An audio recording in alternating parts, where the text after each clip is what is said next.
And we turn now to our politics panel. Julie Pace is the Washington bureau chief for the Associated Press. Jamelle Bouie is a CBS News analyst and Slate's chief political correspondent. We're also joined by the editor-in-chief of The Atlantic, Jeffrey Goldberg, and the National Review's executive editor, Reihan Salam. Jeffrey, I want to start with you. The president's been involved in a lot of controversies. He's been criticized by his party at times. Is this a vast difference? Is this just the latest in controversial things this president has? It's a break, but it's not the decisive break because the Republicans in the main are still with him, even elected Republicans who are privately disgusted. But on the other hand, it does represent a kind of a break, especially his equivocation on Nazism. Nazism is literally the easiest thing for an American president to condemn. His instinct was to equivocate, to play a game where both sides have a point. And I think that probably disgusted many Republicans in a way that previous behaviors have not. But people are still with him.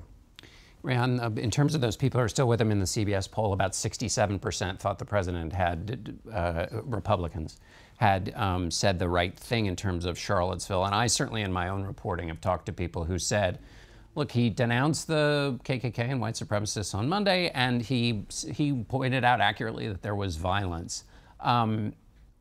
Give me your sense of, and then finally they say this is just another pile-on by the media. Sure, the president may not have been perfect in this, but now it's gotten into this kind of obsessive overreach by the media. How do you sort through all of this? This weekend, the president praised counter-protesters in Boston for protesting against various neo-Nazi, white supremacist groups, etc. And that's something that lots of folks who wanted him to condemn neo-Nazis earlier on more strongly, they hear and they think, well, this is just a throwaway, this doesn't mean anything. It doesn't actually confirm their pre-existing story about him. When he turns around and equivocates, as Jeffrey just said, then it confirms a very powerful narrative for people. So this means that there's an asymmetry at work. And that asymmetry is there for a good reason, by the way. People have very deep suspicions about Donald Trump for a good reason. But if he's going to counter those suspicions, he has to take very strong and clear actions to convey that, no, I'm in fact very sincere when I say that I'm on the side of those who are protesting against white nationalists, neo-Nazis, the Ku Klux Klan, and all the rest. So the problem is that he does these things, he does enough to make people who are inclined to give him the benefit of the doubt the opportunity to say, hey, he's actually trying to be reasonable here, people are not being fair to him. And I think that that's the tension. That's why you see this difference between the two constituencies. And the other danger for Republicans is that we could be at the beginning of a moral cascade. If you look at opinion on, let's say, same-sex marriage, circa 2006, 2007, it was one thing. It became something very different, in part because people who are opposed to same-sex marriage, they frankly weren't always very disciplined in how they communicated. They weren't always actually making their argument in the most persuasive possible way to people who were inclined to believe that they weren't motivated by bigotry. So you could be seeing something very similar here. If you believe that the Confederate monuments are about heritage and what have you, you actually have to be a lot more careful than a lot of folks, the president included, have been. Jamelle, it seems like the president, in linking what happened in Charlottesville to the monument, has actually created a challenge for anybody who might have the heritage. And I've got emails from them this week who said, you know, they do feel support for the history of Robert E. Lee, but they feel like now, because of this linkage, they can't make the case. Is it possible, as Reihan says, for the president to say, to get on the other side of this?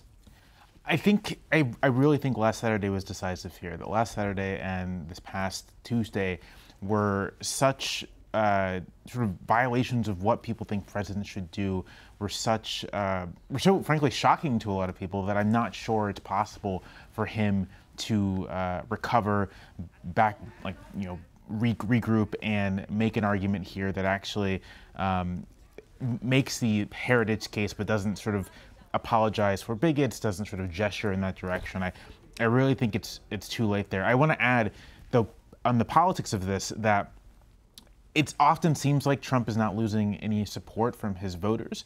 But a recent poll, a new Marist poll, came out today that shows him basically in the mid-30s with his voters in Michigan, Pennsylvania, and Wisconsin. And when asked if they were embarrassed by him, 2/3 of voters, registered voters in that state, said that they were. And so I do think, and this poll was taken over the last week, so I do think that we are seeing this is harming him politically in ways that may not yet trickle up to Republican elected officials, but definitely matter on the ground.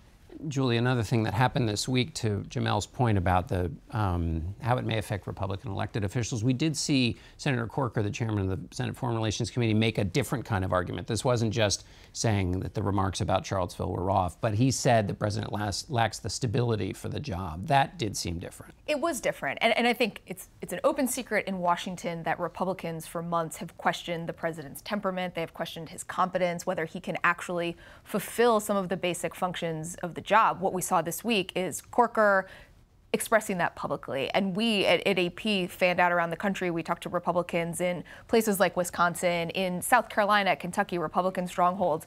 And over again, we heard Republicans saying things publicly that they had only been saying privately. I think it's important to note, though, that those Republicans did not have an action plan. There is no sense of a way forward here in terms of separating from President Trump. And that's where this really gets down to. Will Republicans do something in terms of action that puts them at odds with the president, or are they still going to fall in line when we get into the tax reform debate in the fall? Well, and let's go to that, Jeffrey. I mean, what our Republicans spoke out in various different ways about the president this week, but do they? All kinds of other kinds of actions are being talked about. People are saying, you know, that certain White House advisors should leave. People are saying that Republicans should be more specific or stay constant in their attacks on the presidency. What's realistic? Right. Well, what's realistic is that nothing really is going to change. I don't think there's any appetite on the part of the Republican Party to engage in, let's say, an impeachment process. Certainly zero desire. A lot of people on the left, among Democrats, assume that this presidency can't go on because of what they see as the absurd quality of it, but this moves toward more and more paralysis. I think 2018 is decisive, and I think they're sitting there going to Julie's point. They don't have a plan. They pray every night that he doesn't tweet the following morning. That's their plan.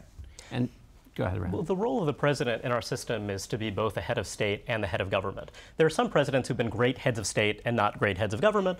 You could put Ronald Reagan in that category, JFK is another, and there are others who are very good heads of government. Donald Trump is not especially good at either one of those jobs right now, and that creates an opportunity potentially. If you're in Congress, you literally have lost the ability to legislate and be the leading institution in our government has atrophied. So theoretically, this could be an opportunity for Congress to step up. The problem is that the ability to do that, the resources they need to do that, intellectual and otherwise, are just not there. So, maybe they can step up, who knows, but that's kind of the long shot we're depending on to get an agenda moved forward. And Jamelle, they would also need willing Democrats who this week have given even more reason not to give the president's party a win because they are both offended, but they also see political And it was infrastructure week, which something Democrats can actually get behind. Right. The mere fact that working with Republicans would deliver a bipartisan win, the President Trump kind of forgoes that opportunity, forgoes that path for Democrats who might even be interested in some sort of infrastructure bill, but recognize the extent to which that harms their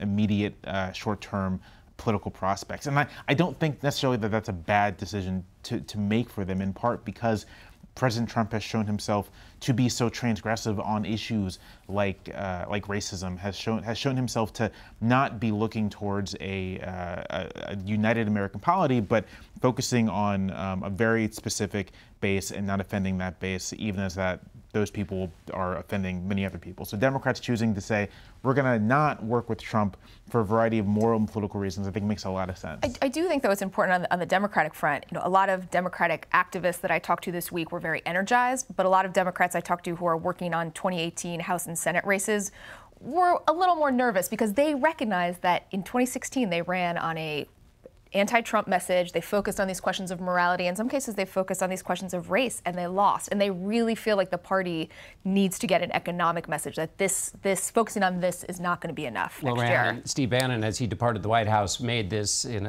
explicit, this argument that Julie just articulated, which is he said, as long as the Democrats are talking about race, that's great for us because they're not talking about bread and butter economic issues. The argument for Trump on the right has always been, we are not looking to this man for moral leadership. Rather, we are looking to him because we see ourselves as being in a crisis situation and the alternative is being much worse. Will Trump be able to make that case? I wouldn't rule it out. The irony here, though, it's interesting for Trump's cultural supporters, is that the man has no noteworthy achievements. His most noteworthy achievement to date is accelerating the the demise of Confederate statues. He's accelerating the end of Southern Romanticism. And so maybe some people who support him because of those things will understand over time that he's actually counterproductive. And on the economic side, the fact that the president and the Republican Congress have yet to have any significant accomplishments on that score mean that come 2018, if you're trying to make the argument that, if you're a Republican defending yourself against Democrats, hey, listen, you agree with this in a race, and we're going to do something for you economically.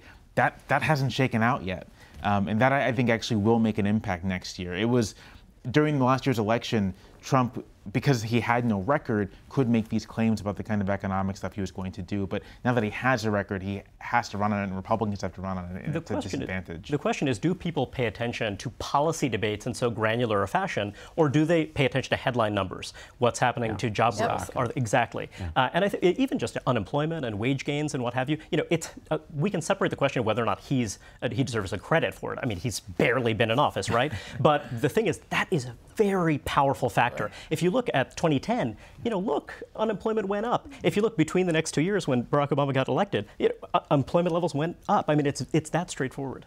Quickly on Bannon, what's your take? Bannon has been in a pretty precarious position the last couple of weeks. I think he's going to continue to be a force from the outside. He is going to be calling out this White House if they're not acting on the things that have been on that whiteboard in his office. 30 seconds. The president's about to make a decision on Afghanistan. What should we look for?